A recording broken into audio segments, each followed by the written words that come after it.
সম্মানিত দর্শক বন্ধুরা, ওই যে দূরে দেখা যায় একজন মাছ মারতেছে। এইটা আমরা আমাদের আঞ্চলিক ভাষায় হেসি জাল বলি, অনেকে পেলা জাল বলে, অনেকে ঠেলা জাল বলে।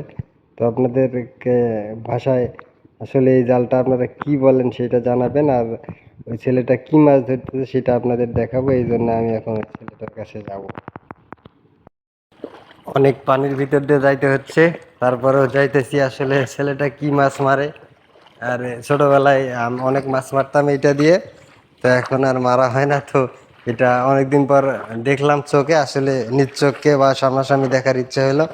এই কারণে এই ছেলেটার কাছে যাইতেছি। তোমার বাড়ি কোথায়?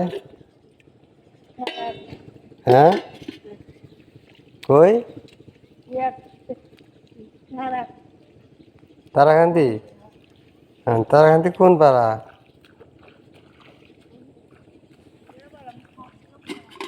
মধ্যপাড়া?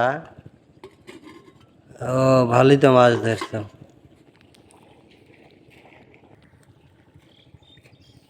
পেলা চলতে ঠেলাঠেলি চলতেছে, তো মাছ খুব একটা বেশি পাইতেছে না।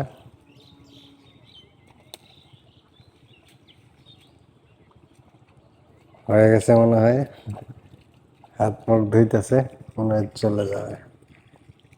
কি শেষ মাছ মারা? হুম,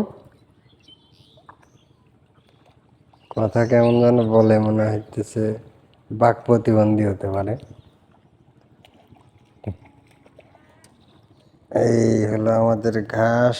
ঘাস একদম সব শেষ। এসব ঘাস পানি পাইলেই একদম আসলে শেষ হয়ে জায়গা।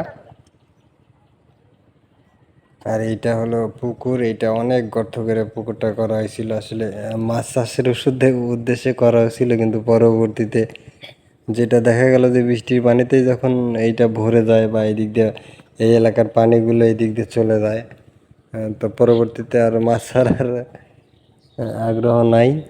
তো এখন এই অবস্থায় আছে। এখন প্রচুর পরিমাণে এর ভিতরে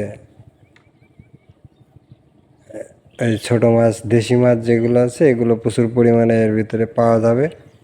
তো চাষের মাছ আর ছাড়া দেবো না, কিন্তু এই দেশি মাছগুলো এর ভিতরে প্রচুর। দেখেন কি পরিমাণে বৃষ্টির পানিতে যতটুকু পানি এসছে তাতে কি পরিমাণে আসলে এর ভিতরে মাছ নড়াচড়া করতেছে। আসলে ক্যামেরাতে কতটুকু বোঝাইতে পারতেছি এইটা আমি সঠিক বলতে পারতেছি না। হ্যাঁ, এটা হলো আমাদের বাড়ি। আর ওই ব্রিজের উপর থেকে এর আগে একটা ভিডিও বানাচ্ছি। তো ধন্যবাদ সবাই, ভালো থাকবেন, সুস্থ থাকবেন, আল্লাহ হাফেজ।